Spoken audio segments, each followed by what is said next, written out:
అశ్వ సంవత్సరంలో కైలాస యాత్ర Shri Gayatri tours and travels 8977349696. Congress లో కాక పుట్టించిన జీవన్ రెడ్డి అయితే ఇప్పుడు జీవన్ రెడ్డిని బుజ్జగించేందుకైతే మంత్రులు రంగంలోకి దిగారు. జగిత్యాలకు మంత్రులు శ్రీధర్ బాబు, అడ్లూరు లక్ష్మణ్ చేరుకున్నారు.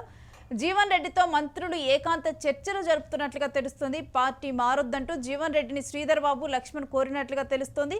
అధిష్టానంతో మాట్లాడతామని జీవన్ రెడ్డికి హామీ ఇచ్చినట్లుగా సమాచారం అందుతోంది. గత కొన్ని రోజులుగా కూడా జీవన్ రెడ్డి ప్రకంపనలు కాంగ్రెస్ లో కొనసాగుతున్నాయని చెప్పాలి.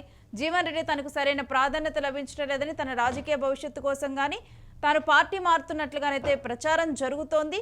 దీనికి సంబంధించి ఆల్మోస్ట్ కూడా కన్ఫర్మ్ అయినట్లుగా కూడా ఎప్పుడైతే కాంగ్రెస్ ఫ్లెక్సీలు తన ఇంటి మీద ఉన్నటువంటి కాంగ్రెస్ ఫ్లెక్సీలను చింపటం కానీ ఇవన్నీ కూడా ప్రజల్లోకి వెళ్ళిన పరిస్థితులు మనం చూసాం. ఆ తర్వాత అధిష్టానం నుంచి ఫోన్ కాల్ రావటము, నిన్న కూడా అధిష్టానం నుంచి అయితే ఇప్పుడు అంటే మాట్లాడతారు, అధిష్టానం నుంచి ఏదో ఒక పిలుపు వస్తుందని కూడా వెయిట్ చేశారు. ఈరోజు మంత్రులే స్వయంగా రంగంలోకి దిగినట్లు తెలుస్తోంది. మరి ఈ భేటీలో, ఈ సమావేశంలో ఏం మాట్లాడారు జీవన్ రెడ్డి, మరి ఇప్పుడు పార్టీ మారుతారా లేదా, ఏం జరగబోతుంది, నెక్స్ట్ పరిణామాలు ఏంటి అన్న డీటెయిల్స్ని కూడా మా ప్రతినిధి సత్యాన్ని అడిగి తెలుసుకుందాం. ఎస్ సత్య, మరి జీవన్ రెడ్డితో భేటీ అవటం జరిగిందా, ఈ భేటీ ముగిసిందా, ఏంటి డీటెయిల్స్? ముఖ్యంగా జగిత్యాల జిల్లాలో పార్టీ సీనియర్ నేత అయినటువంటి జీవన్ రెడ్డి అసంతృప్తిలో పార్టీ వీడాలనుకుంటున్నారనే వార్తలు వస్తున్న నేపథ్యంలో కీలక మంత్రులైనటువంటి దుద్దిల శ్రీధర్ బాబు కావచ్చు, అడ్లూరి లక్ష్మణ్ కావచ్చు, అలాగే మేడిపల్లి సత్యం, ముగ్గురు కూడా మరి వెళ్లి అక్కడ జీవన్ రెడ్డితో మరి మాట్లాడిన పరిస్థితి కనబడుతుంది. సుదీర్ఘ కాలం పాటు మాట్లాడుతూ ఉన్న పరిస్థితులు కనబడుతున్నాయి. అసలు మొత్తం కూడా అక్కడ జగిత్యాలలో జరుగుతున్నటువంటి సిచ్యువేషన్ మొత్తం కూడా ఎక్స్ప్లెయిన్ చేశారు. వాస్తవానికి ఇక్కడ అడ్లూరి లక్ష్మణ్ అలాగే మేడిపల్లి సత్యం ఇద్దరు తన శిశువులే, జీవన్ రెడ్డి శిశువులే. సో వాళ్ళకి అత్యంత సన్నిహితంగా ఉంటది. అక్కడ లోకల్ గా ఏం జరుగుతుంది అనేది ఒక ఐడియా ఉంటది. శ్రీధర్ బాబు కూడా గతంలోనే ఇటు పిసిసిని, ఏఐసిసిని కూడా మొత్తం కూడా ఈ జీవన్ రెడ్డి విషయంలో మరి ఆలోచించాలి అంటూ కూడా శ్రీధర్ బాబు గతంలో కామెంట్ చేసిన పరిస్థితి ఉంది. సో పట్టించుకోవాలి, ఎందుకంటే సీనియర్ లీడర్ కాబట్టి మనకు దాదాపు 45 సంవత్సరాల పాటు పార్టీ కోసం పనిచేసినటువంటి వ్యక్తి. ఈ విషయంలో రేవంత్ రెడ్డి కూడా స్పందించాలి అంటూ కూడా శ్రీధర్ బాబు కామెంట్ చేసిన పరిస్థితి కనబడుతూ ఉంది. ఈ నేపథ్యంలో మొత్తం కూడా వ్యవహారం అంతా ఇలా ముగ్గురు దాదాపు సుదీర్ఘ కాలం పాటు మరి మాట్లాడుతున్న పరిస్థితులు కనబడుతూ ఉన్నాయి. అక్కడ జరుగుతున్నటువంటి ఈ సంజయ్ కి బీఆర్ఎస్ పార్టీ నుంచి వచ్చినటువంటి సంజయ్ కి ఇంత ప్రియారిటీ ఎందుకు ఇస్తున్నారు అనేది నాకు తెలియాలి అంటూ కూడా వాళ్ళని అడిగినట్టు తెలుస్తా ఉంది. సో ఆయనకి ఎందుకు ఇంత ఇంపార్టెన్స్ ఇస్తా ఉన్నారు, పార్టీ ఫిరాయింపులకు సంబంధించి కూడా పార్టీ అసలు రాజీవ్ గాంధీ ఆశయాలు, ఆయనకు సంబంధించినటువంటి రాజీవ్ గాంధీ బాటలో నడవాలనుకున్నటువంటి కాంగ్రెస్ పార్టీ ఇప్పుడు ఏ బాటలో నడుస్తుంది అంటూ కూడా ఆయన కామెంట్ చేసిన పరిస్థితి కనబడుతుంది. మొత్తం కూడా ప్రస్తుతం కొంత జగిత్యాలలో ఉద్రిక్త వాతావరణం. మరి ఈయన ఇప్పటికే 25వ తారీఖు రోజున మరి బీఆర్ఎస్ లో చేరుతారు అనేది కూడా దాదాపు ఖరారైనట్లు వార్తలు వస్తున్న పరిస్థితులు కనబడుతూ ఉన్నాయి. ముఖ్యంగా ఈ భేటీకి వెనకాల నిన్న రేవంత్ రెడ్డి అన్న అంశాలను మనం పరిగణలోకి తీసుకోవాల్సిన అవసరం ఉంటుంది. ముఖ్యంగా నిన్న చిట్ చాట్ లో భాగంగా రేవంత్ రెడ్డి జీవన్ రెడ్డి విషయంలో పిసిసి అధ్యక్షుడు మహేష్ కుమార్ గౌడ్, అలాగే ఏఐసిసికి సంబంధించినటువంటి ఇటు మల్లికార్జున్ ఖర్గే, డికే శివకుమార్, అటు రాహుల్ గాంధీ గాని లేదు అనంటే ఇక్కడ ఉన్నటువంటి ఏఐసిసి తెలంగాణ ఇన్ఛార్జ్ మీనాక్షి నటరాజన్ చూసుకుంటారు, ఈ విషయంలో నేను జోక్యం చేసుకోలేను అంటూ కూడా ఆయన చెప్పినారు. సో ఈ రోజు జీవన్ రెడ్డి, మీనాక్షి నటరాజన్ భేటీ కావాల్సిన అవసరం ఉండేది, కానీ జీవన్ రెడ్డి మరి మీనాక్షి నటరాజన్ దగ్గరికి వెళ్ళలేదు. సో ఆయనకు ఆహ్వానం వచ్చింది మీనాక్షి నటరాజన్ నుంచి. ఇప్పటికే 2 సార్లు మీనాక్షి నటరాజన్ ఫోన్ లో మాట్లాడిన పరిస్థితి ఉంది జీవన్ రెడ్డితో. అయినప్పటికీ కూడా ఆయన సంతృప్తిగా లేరు అనేది స్పష్టంగా కనబడుతోంది. ఈ రోజు హైదరాబాద్ లో భేటీ జరగాల్సిన అవసరం ఉంది. ఆ భేటీకి మరి జీవన్ రెడ్డి రాకపోవడంతో ఇప్పుడు ముగ్గురు ఏదైతే మంత్రులు ఇద్దరు, అలాగే ఒక ఎమ్మెల్యే శ్రీధర్ బాబు, అడ్లూరి లక్ష్మణ్, అలాగే మేడిపల్లి సత్యం ముగ్గురు కూడా మరి మీనాక్షి నటరాజన్ కోరిక మేరకే, మీనాక్షి నటరాజన్ ఆదేశాల మేరకే అక్కడికి జగిత్యాలకు వెళ్లారు అనేది స్పష్టంగా తెలుస్తోంది. సుదీర్ఘంగా చర్చ జరుగుతా ఉన్నారు. మొత్తం కూడా మరి ఈ 2-3 రోజులలో అంటే ఎలాంటి పరిణామాలు చోటు చేసుకున్నా ఈ 2-3 రోజుల్లో ఒక స్పష్టత వచ్చే అవకాశం ఉంది. అంటే కాంగ్రెస్ పార్టీలోనే ఉంటారా, లేదు అంటే మరి వెళ్ళిపోతారా అనేది చూడాల్సిన అవసరం ఉంటది. కీలకంగా ఈ భేటీ జరిగింది అనుకోవచ్చు.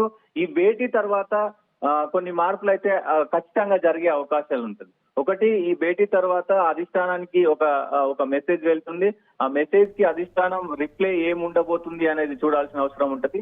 దాంతో పాటు ఇక్కడ కూడా మరి ఇక్కడ ఉన్నటువంటి పిసిసి కావచ్చు, ఇంకా వేరే కీలక నేతలందరూ కూడా పార్టీ సీనియర్ లీడర్స్, పార్టీ మంత్రులు కూడా మరి దీనిపైన మాట్లాడుకొని ఒక నిర్ణయానికి వచ్చే అవకాశం ఉంటది. అంటే కాబట్టి సత్య ఈ భేటీకి రాకపోవటానికి మన కారణం చూస్తే జీవన్ రెడ్డి సీనియర్ అని చెప్పి రాలేదనుకోవాలా, లేకపోతే తను ఆల్రెడీ డిసైడ్ అయిపోయారు ఏ పార్టీలో ఉండాలని అందుకే రాలేదనుకోవాలా?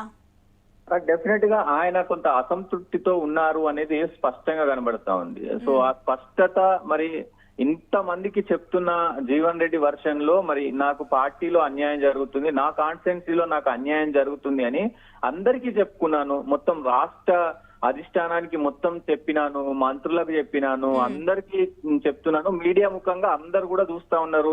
సీనియర్ మంత్రులు, సీనియర్ ఎమ్మెల్యేలు, పార్టీకి సంబంధించినటువంటి ముఖ్య నాయకులు అందరూ కూడా జగిత్యాల విషయం దగ్గర ఉండి కళ్ళతో చూస్తా ఉన్నారు. అయినా కానీ ఎందుకు పట్టించుకోవట్లేదు? సో మరి ఇక్కడ ఉన్నటువంటి ముఖ్యమంత్రి రేవంత్ రెడ్డి కూడా ఎందుకు పట్టించుకోవట్లేరు అంటూ కూడా ఆయన కొంత అసహనంతో ఉన్నారు. కాబట్టి మీనాక్షి నటరాజన్ పిలిస్తే వెళ్ళలేదు అనేది ఖచ్చితంగా ఇక్కడ అర్థమవుతోంది. దాంతో పాటుగా మరి ఈ భేటీ, ముఖ్యంగా ఈ భేటీ చాలా కీలకంగా మారనుంది. మీనాక్షి నటరాజన్ కోరిక మేరకే, ఆమె పిలుపు మేరకే వీళ్ళు ముగ్గురు కూడా వచ్చారు. కాబట్టి సో ఇప్పుడు వీళ్ళు చెప్పేటటువంటి మొత్తం అంశాలను కూడా మీనాక్షి నటరాజన్ నేరుగా మల్లికార్జున్ ఖర్గే, కేసీ వేణుగోపాల్, అలాగే మరి రాహుల్ గాంధీకి చేరవేసే అవకాశం ఉంటది. కాబట్టి సో ఏదో ఒక నిర్ణయం ఈ రోజుతో క్లారిటీ వచ్చే అవకాశం ఉంది.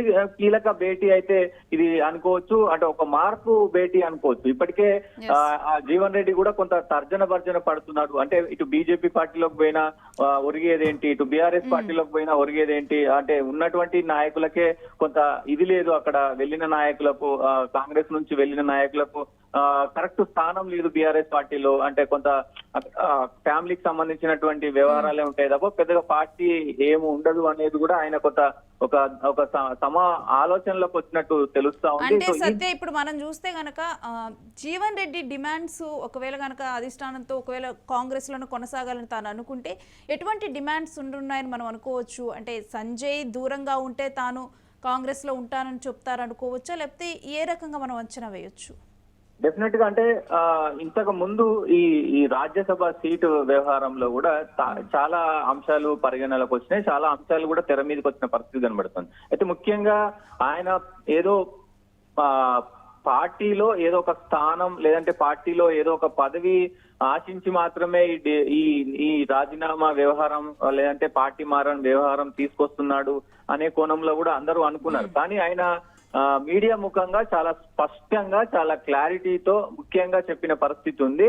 సో ఆయన నా 40 సంవత్సరాల జీవితంలో నేను పార్టీలు అనుభవించాను. కాంగ్రెస్ పార్టీలో పార్టీకి సంబంధించినటువంటి అన్ని కార్యక్రమాల్లో నేను పాల్గొన్నాను. నాకు పార్టీలో ఏ పదవి వద్దు, నాకు పార్టీలో మర్యాద కావాలి తప్ప నాకు పార్టీలో పదవి వద్దు అని బాహాటంగా చెప్పారు.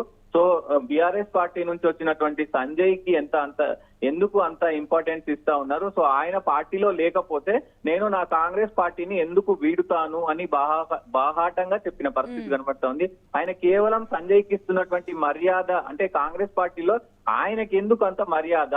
వేరే పార్టీ నుంచి వచ్చినటువంటి ఎమ్మెల్యేకు కాంగ్రెస్ పార్టీ సంబంధించినటువంటి దాంట్లో ఎందుకు అంత మర్యాద ఇస్తా ఉన్నారు? 40 సంవత్సరాల నుంచి కష్టపడ్డ నాకెందుకు మరి చూసి చూడనట్టు వదిలేస్తున్నారు? నేనేదో కొత్తగా వచ్చినట్టు, కొత్తగా నేను అసలు కాంగ్రెస్ పార్టీ వ్యక్తినే కానట్టు ప్రవర్తిస్తా ఉన్నారు ఇక్కడ అధిష్టానము, ఎందుకు ఇట్లా చూస్తున్నారు అనేది ఆయన ప్రధాన ఇంటెన్షన్ గా తెలుస్తా ఉంది. సో ఈ రోజు మొత్తం కూడా ఈ భేటీ తర్వాత కూడా దాదాపు ఒక స్పష్టత వచ్చే అవకాశం ఉంది. ఆయన పార్టీ మారుతారా మారరా అనేది ఒక ఖచ్చితమైనటువంటి స్పష్టత వచ్చే అవకాశాలు అయితే ఖచ్చితంగా కనబడబోతున్నాయి. ఈ భేటీ చాలా కీలకంగా మారబోతుంది అని చెప్పుకోవచ్చు.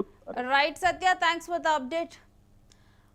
ఇక శ్రీధర్ బాబు, లక్ష్మణ్ మంత్రులు వీళ్ళు రావటం జరిగింది, జీవన్ రెడ్డితో భేటీ అయినట్లుగా తెలుస్తోంది. అయితే ముందలే కూడా ఇటు మీనాక్షి నటరాజన్ నుంచి కూడా జీవన్ రెడ్డికి పిలుపు వచ్చింది, అయినప్పటికీ కూడా ఆయన వెళ్ళి భేటీ అవ్వలేదు. ఇక స్వయంగా కూడా ఇక అధిష్టానం ఆదేశాల మేరకు కూడా ఇటు జీవన్ రెడ్డికి శిష్యులైనటువంటి శ్రీధర్ బాబు, లక్ష్మణ్ వీళ్ళు రావటము, జీవన్ రెడ్డితో మాట్లాడుతూ ఉన్నారు. మరి దీని తర్వాత ఎటువంటి నిర్ణయం తీసుకుంటారు జీవన్ రెడ్డి అనేది కూడా తీవ్ర ఆసక్తికర అంశంగా మారింది. ఎందుకంటే ఇది చాన్నాళ్ళుగా నానుతున్నటువంటి అంశం. జీవన్ రెడ్డి పార్టీ మారుతారా లేదా అనేది కూడా ఒక నానుతున్నటువంటి అంశం.